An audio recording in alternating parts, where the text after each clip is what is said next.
ಮಂಡ್ಯ ನಗರಕ್ಕೆ ಹೊಸ ರೂಪ ಕೊಡಬೇಕು ಅಂತೇಳಿ ನಾನು ಶಾಸಕರಾದ ನಂತರ ಸರಿಸುಮಾರು 200 ಕೋಟಿ ರೂಪಾಯಿಯಷ್ಟು ಕಾಮಗಾರಿಗಳನ್ನು ಮಂಡ್ಯ ನಗರ ಒಂದಕ್ಕೆ ಇತಿಹಾಸದಲ್ಲಿ 100 ವರ್ಷದ ಇತಿಹಾಸದಲ್ಲಿ ಹಾಕಿದ್ದೀವಿ.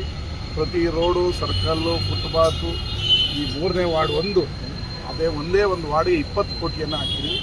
ಬಡವರು ಮಳೆ ಬಂದಂಥ ಸಂದರ್ಭದಲ್ಲಿ ಅವರಿಗೆ ನರಕ ದೃಶ್ಯ ಕಾಣ್ತಾ ಇತ್ತು. 1 ಇಂಚು ನೀರು ಬರದಂಗೆ 2 ವರ್ಷದಲ್ಲೇ ಮಾಡಿ ತೋರಿಸಿದ್ವಿ. ಈಗ ಮಂಡ್ಯದ ಸರ್ಕಲ್ಗಳನ್ನು ಅಭಿವೃದ್ಧಿ ಮಾಡಬೇಕು ಅನ್ನೋದು ನಮ್ಮ ಇಚ್ಛೆ. ಅದಕ್ಕಾಗಿ 5 ಕೋಟಿ ರೂಪಾಯಿಯನ್ನು ಬಿಡುಗಡೆ ಮಾಡಿದ್ವಿ. ಅದರಲ್ಲಿ ಸಂಜಯ್ ವೃತ್ತಕ್ಕೆ 2 ಕೋಟಿಯನ್ನು ಬಿಡುಗಡೆ ಮಾಡಿ, ಇಲ್ಲೊಂದು ಭಾಳ ಬಹುಜನರ ಬೇಡಿಕೆ, ಇಡೀ ಮಂಡ್ಯದ ಹಳ್ಳಿಯ ಜನರ ಬೇಡಿಕೆ, ಒಂದು ಕೆಂಪೇಗೌಡರ ಸ್ಟ್ಯಾಚು ಆಗಬೇಕು. ಅದೇ ರೀತಿ ನಮ್ಮ ಅರುಣ್ ಯೋಗಿರಾಜ್ ಅವರ ಹತ್ರನೇ ಕೆತ್ತನೆ ಮಾಡಿಸಿ ಅನ್ನೋದು ಭಾಳ ಜನರ ಬೇಡಿಕೆ ಆಗಿತ್ತು.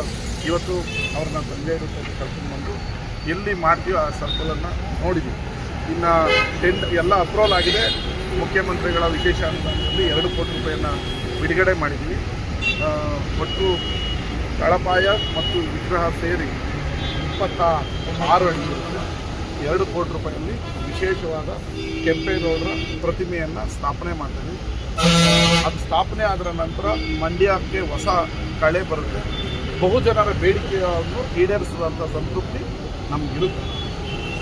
ಇಷ್ಟು ವರ್ಷ ಕೂಡ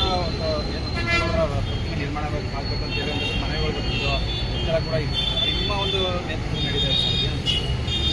ನಾನು ಶಾಸಕನಾದ ನಂತರ ಕೆಂಪೇಗೌಡರ ರಸ್ತೆ ಮಾಡಿದ್ದೀನಿ, ಅಂಬೇಡ್ಕರ್ ರಸ್ತೆಯನ್ನು ಮಾಡಿದ್ದೀನಿ. ಈಗ ಕೆಂಪೇಗೌಡರ ಸ್ಟ್ಯಾಚುವನ್ನು ಕೂಡ ಮಾಡ್ತಾಯಿದ್ದೀವಿ. ಅದರ ಜೊತೆಗೆ ಅಂಬೇಡ್ಕರ್ ಮತ್ತು ಜಗಜೀವರಾಮ್ರವರದ್ದು ಅಲ್ಲಿ ಪ್ಲಾಸ್ಟಿಕ್ ಪ್ರತಿಮೆ ಇದೆ, ಅದನ್ನು ಪಂಚಲೋಹದ ಪ್ರತಿಮೆಯಾಗಿ ಕನ್ವರ್ಟ್ ಮಾಡೋದಕ್ಕೆ ಒಂದು ನಿರ್ಧಾರ ಮಾಡಿದ್ವಿ. ಆ 2 ಮಹನೀಯರದ್ದು ಕೂಡ ಕಂಚಿನ ಪಂಚಲೋಹದ ಪ್ರತಿಮೆಯನ್ನು ಕನ್ವರ್ಟ್ ಮಾಡಿ ಅದನ್ನು ಸ್ಥಾಪನೆ ಮಾಡಿದ್ವಿ ಹಂತವಾಗಿ. ಈಗ ಕೆಂಪೇಗೌಡರ ಪ್ರತಿಮೆ ಮಂಡ್ಯ ನಗರದ ಪ್ರಮುಖ ಸರ್ಕಲ್ನಲ್ಲಿ ಬರ್ತಾಯಿದೆ. ಅದ್ರ ಜೊತೆಗೆ ಹೊಸಳ್ಳಿ ಸರ್ಕಲ್ನ ಅಭಿವೃದ್ಧಿಗೆ 1 ಕೋಟಿ ಬಿಡುಗಡೆ ಮಾಡಿದ್ವಿ. ನಿಮಗೆ ಒಂದು ವಿದೇಶಿ ಮಾದರಿಯ ಸರ್ಕಲನ್ನು ಅಭಿವೃದ್ಧಿ ಮಾಡ್ತೀವಿ. ಅದ್ರದ್ದು ಡಿಸೈನ್ ರೆಡಿಯಾಗಿದೆ. ಶೀಘ್ರದಲ್ಲೇ ಟೆಂಡರ್ ಆದಮೇಲೆ ಆ ಡಿಸೈನನ್ನು ಬಿಡುಗಡೆ ಮಾಡ್ತೀವಿ. ಅದೇ ರೀತಿ ಫ್ಯಾಕ್ಟ್ರಿ ಸರ್ಕಲ್ ಅಂತ ಕರಿತೀವಿ, ಅಲ್ಲಿಗೆ 2 ಕೋಟಿ ರೂಪಾಯಿಯನ್ನು ಬಿಡುಗಡೆ ಮಾಡಿದ್ದೀವಿ. ಅದಕ್ಕೂ ಹೊಸ ರೂಪವನ್ನು ಕೊಡ್ತಾಯಿದ್ದೀವಿ. ಮತ್ತು ಒಳಲು ಸರ್ಕಲ್ಗೂ ಕೂಡ ಹೊಸ ಡಿಸೈನ್ ಮಾಡಿದ್ದೀವಿ, ಅದಕ್ಕೂ ಹೊಸ ರೂಪ ಕೊಡ್ತಾಯಿದ್ದೀವಿ.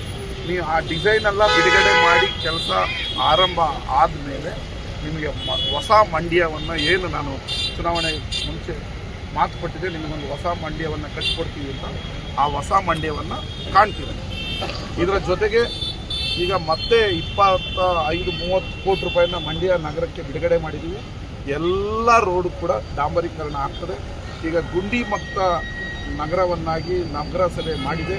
ಇನ್ನೇನು ಸಣ್ಣ ಪುಟ್ಟ ಗುಂಡಿಗಳಿದೆ ಅದನ್ನು ಕೂಡ ಮುಚ್ಚಿ ಇಡೀ ಮಂಡ್ಯ ನಗರವನ್ನು ಗುಂಡಿ ಮುಕ್ತ ನಗರವನ್ನಾಗಿ ಮಾಡಿ ಜನಗಳಿಗೆ ಸುಗಮ ಸಂಚಾರ ಮತ್ತು ರಸ್ತೆ ಕೊಡೋದು ಸರ್ಕಾರದ ಕರ್ತವ್ಯ. ಅದನ್ನು ಮಾಡ್ತೀವಿ. Thank you.